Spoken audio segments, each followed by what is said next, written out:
All right, so let me get these side by side. This last video is on pedigrees, and the I can statement is I can analyze a pedigree. And what we mean by analyze is you can read it, you can determine who's who. So this is 3 generations: grandparents, parents, and children. So this would be like grandma. So you know that circles are females, squares are male.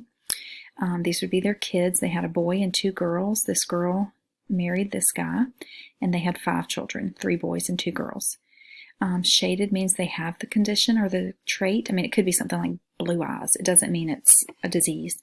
But they have the trait. Half shaded means they're carriers. And then you also should be able to figure out some genotypes, and so we're going to practice that at the end as well. So one of the things that they say you should be able to do, that's not what I wanted, is, we'll just go with what it is in reading a pedigree, you should be able to tell if it is, what kind of inheritance pattern. Is it autosomal dominant? Is it autosomal recessive? Is it sex-linked? Yada, yada. So this is a really great flow chart for that. So the first thing is, are there any carriers? We're going to look at this first one. Are there any carriers? Yes, there are. Are the carriers male and female? I don't see any boys that are carriers, just girls. So no, only female. Then this must be a sex-linked, and it is indeed a sex-linked trait. This could be something like red-green color blindness, hemophilia A, something like that. It just means that that trait is carried on the X or Y chromosome. We'll learn more about that next week. The second one, are there carriers? Yes. Are they male and female? Yep, there's a male, male, female, female, both down here. Then this must be autosomal recessive. And the last one, are there carriers? Nope, no carriers. It must be autosomal dominant. And the reason there's not a carrier if it's dominant is because if it's dominant, if you have the trait, you have if you have the gene, you have the trait.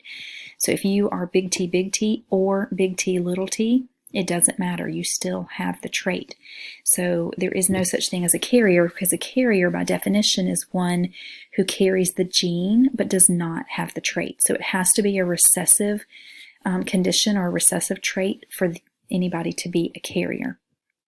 All right, so if we looked at this, we could say, in this family, grandma had it, whatever it was. Granddad did not. The son did not. The 2 daughters did. The man she married did not. Of their kids, 2 boys had it. A girl was a carrier, and they had a girl and a boy who did not have it. So those are the kinds of things you need to be able to do with a pedigree.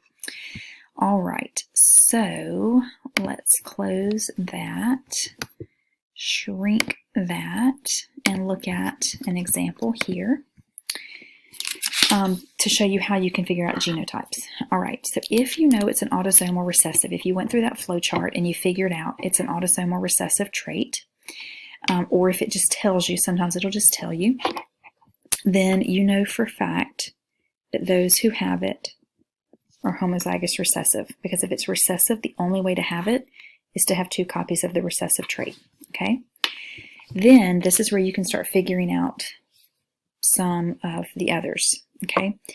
If she has little a, what did she give to her kids? A little a, right? She doesn't have anything else to give. So that means all of her kids are actually carriers, assuming this is autosomal recessive and not sex-linked. We don't really know what he is because the carriers weren't shaded. He could have been a carrier, or he could be homozygous dominant. Probably, since all 3 of his kids got a big A, he's probably homozygous dominant, but we can't say that for sure. He could have been this and given his all 3 of his kids that big A. So we don't know for sure. So for something like that, you would just put, we don't know, that or that. Then for this one, little a, well, we know that this boy got 1 little a from this parent, but we also know this other little a had to come from the other parent, so that tells us that his mom is also a carrier, because he got 2 little a's, 1 from dad, 1 from mom. We don't know about this boy, because he could have gotten 2 big a's from his parents, or he could have gotten a big A from one and a little a from the other. And since carriers weren't marked, we weren't sure. So that's how you do it. Basically, if they have a parent that has it and it's recessive, they're carriers. Or if they have a kid that has it, they're carriers, because a parent's going to pass that gene down. And if they have a kid, that means both parents had to carry that recessive gene. And so that's how you would figure out genotypes. So I hope that helps, but if you still have questions, let me know.